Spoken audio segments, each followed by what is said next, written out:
Marcos Jr. ang nag-utos nito, abay mananagot siya sapagkat impeachable ground ang kanyang ginawa, sapagkat pinagtaksilan niya ang sumpang ginawa niya bilang presidente ng bansa na pangalagaan at ipagtanggol ang interes ng bansa at ng ating kasarinlan. Pag isinuko mo kasi ang isang Pilipino batay sa isang mandamiento de arresto ng isang dayuhan na wala naman jurisdiction, isinusuko mo ang kasarinlan at territorial integrity ng bansa. At yan ay culpable violation of the Constitution. Ito lang pag-deprive mo ng mga abogado.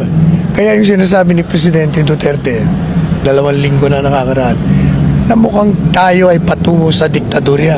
Ano man patungo, eto na yon. Nandito na tayo. Ang nangyari kay PRRD ay isang politika. Ito ay tungkol sa 2028 elections.